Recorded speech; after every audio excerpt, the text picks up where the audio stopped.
Springfield Elementary dug up oil worth millions of dollars, and there was so much oil that it penetrated the school's floor. Miss Hoover, the floor is shaking!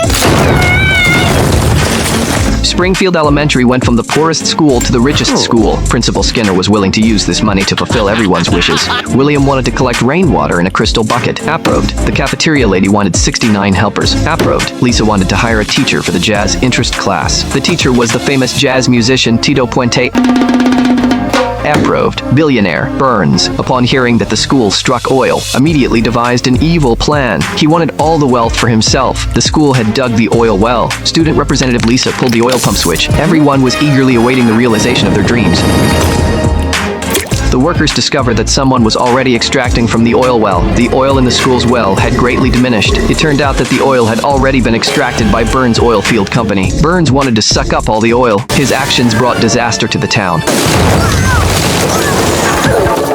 Bart's dog was hit by the oil shock and could only move in a wheelchair for several months. Bart vowed to punish the killer. The school was full of dreamers whose hopes were shattered. What was worse was that the construction of the oil rig had cost a lot of money. The school now had to live even more poorly. Janitor William was so furious that he wanted to kill Burns. Burns' exploration well was built next to Moe's bar. 100 types of toxins were detected in the bar. Moe was angry and prepared to kill Burns. Drunk Barney also pulled out his small handgun. Due to Burns' reckless oil extraction, the land became loose and even the nursing home sank underground.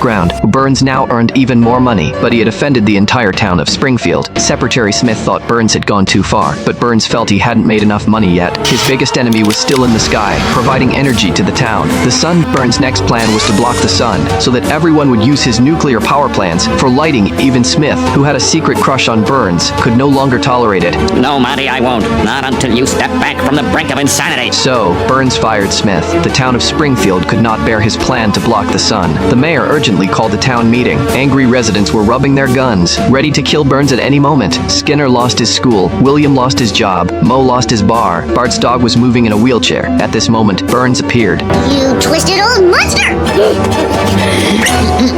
Burns pulled out a gun, he thinking that everyone only dared to insult him, but didn't dare stop him. Burns pressed the switch to block the sun, and Springfield was plunged into endless darkness. All the streetlights turned on. Burns' nuclear plant could now make more money. He walked down the street triumphantly, but someone aimed a gun at him. The gunshot attracted nearby residents, and Burns was shot in the chest. He fell onto the sundial because it was so dark. No one could see who the killer was, but everyone was a potential suspect. Now, the most likely person to be the killer was Burns' secretary. He had been drunk the night before and could have done anything. Smith had a gun on him, and there was gunpowder residue on the muzzle. He vaguely remembered seeing a shadow on the road and firing a shot. Smith suspected that he